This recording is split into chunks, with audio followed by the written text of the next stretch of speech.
Hello everybody, welcome to Gaming History. Today we'll be talking about the video game crash of 1983. I thought it'd be ironic to begin a series about video games with an incident that almost ended video games in North America at least. The video game crash in 1983 saw the collapse of giants like Atari. Most video game companies either left the industry, went bankrupt, or became shattered husks of themselves.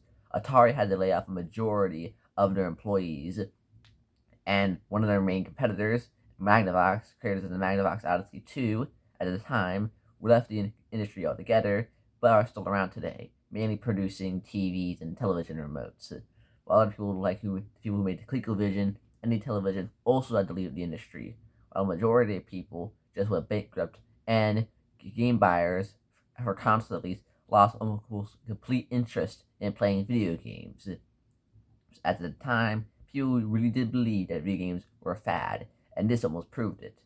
But what caused the video game crash in 1983? Well, let's begin. First of all, there was no quality control, and the market was oversaturated, at least for the Atari 2600. Anybody can make a game for that console if you had the right amount of technology, the knowledge, and the money. Anybody could. And so, thousands upon thousands of shovelware games flooded the markets for Atari.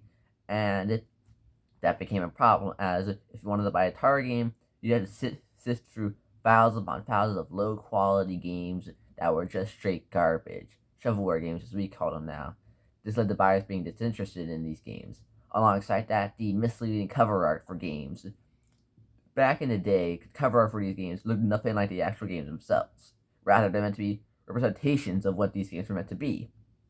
Back then, the game console,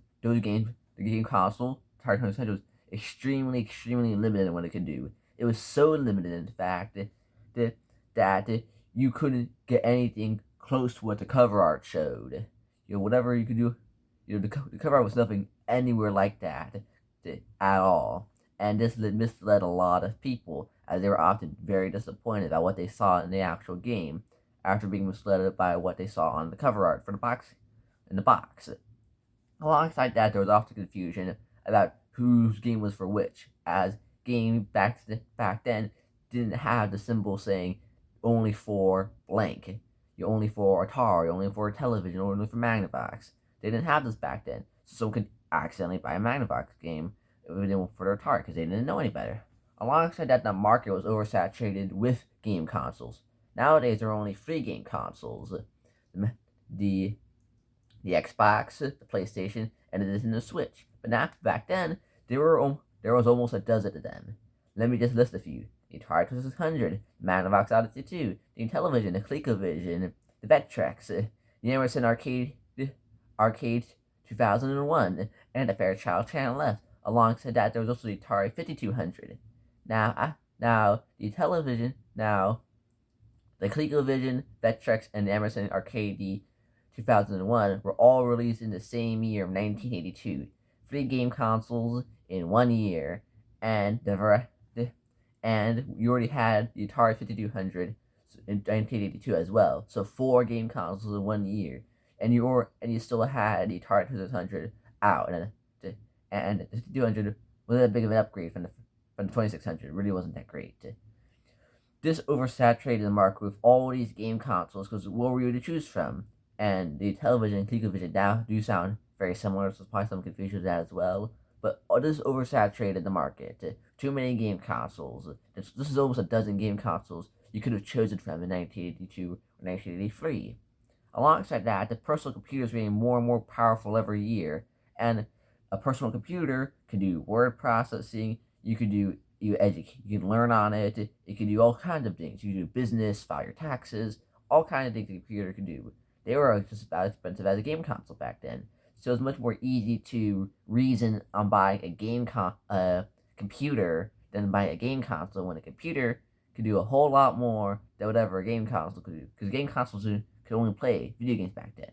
That was their sole thing. You couldn't do any stuff you could do now. Just play games. Again, you can type in it, do business, file taxes, all kinds of things with a computer back then.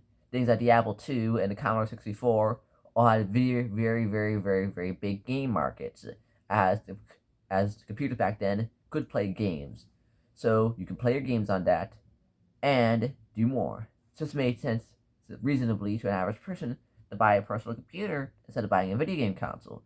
But when you can play games which are typically of higher quality as well, and it was much more easier to get free games as well for a computer, as back then it was all you had to do was just copy the stuff on one floppy disk, copy it to another floppy disk, and you could just do that over and over and over again. And there was also later on shareware.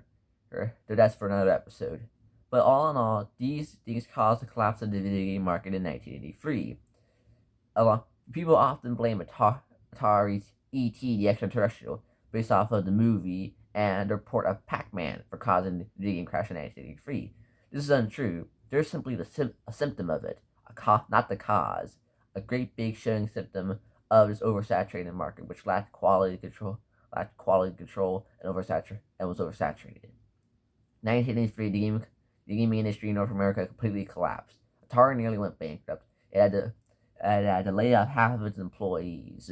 So the office would just be basically empty. You have cubicles and cubicles of empty people, one person, more cubicles of empty people, another cubicle of people, another cubicle with one person in it, and it go on and on and on. The offices are practically empty by then. Magnavox had to leave. Most companies went bankrupt. Few that survived. Most just left. Atari, who was once king of the industry at the time, they were the big top dog. They were a shallow husk of themselves. The Atari nowadays isn't Atari out back then. The Nolan Bushnell founded and made Pong and made the VCS, which was the original name for the 2600, is not the same. It all started with the video game crash in 1983. This is where Atari's decline began.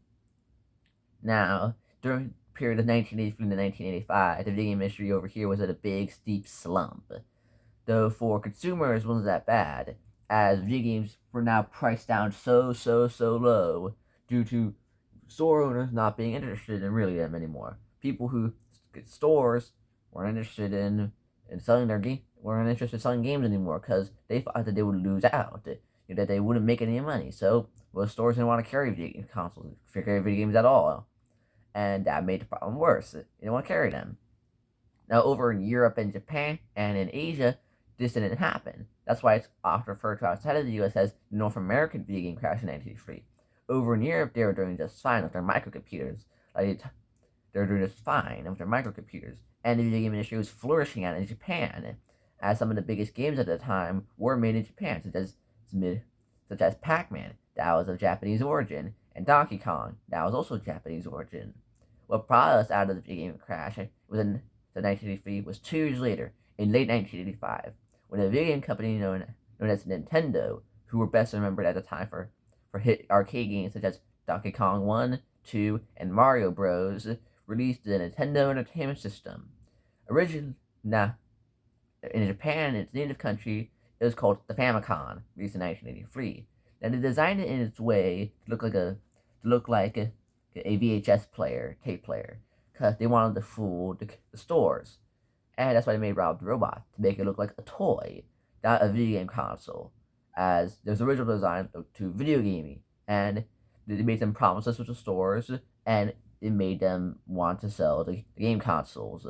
And the Nintendo Entertainment System was a big hit, because Nintendo had quality control, and they made sure that the box art covers looked like the actual representations of the games. You see, because the games had gotten of high quality enough in those 2 years that the box art cover did actually look like the game, and that the games looked pretty good, looked pretty decent. And if you showed a representation of it on the box art, people wouldn't be turned off by it. And all their games had the Nintendo seal of approval. They approved it. Every game released on the console needed to be approved by Nintendo, and this helped us bring out of the gaming crisis, as there was quality control now. Every game needed to go through Nintendo, and there were far less consoles. As by 1985, all those consoles except for the television and the Atari 2600 had all been discontinued, and so in 1985 there was only really the NES, unless you wanted to stay with your Atari 2600 or stay with your 5200. This 5200 was still around by then. You only had to go with Nintendo, and soon Sega released their Master System, and soon it just became Nintendo and the Master System, and this led to where we are now. The industry is is doing very well for itself as we're speaking. It's worth billions upon billions of dollars, and all the big companies are doing quite well for themselves. We're gonna have free consoles, and any Joe Schmo tries to enter the industry gets laughed out. So I say things are doing pretty well for us. Well, ladies and gentlemen, that's all I gotta say. Hope you come back for tomorrow's episode of Gaming History.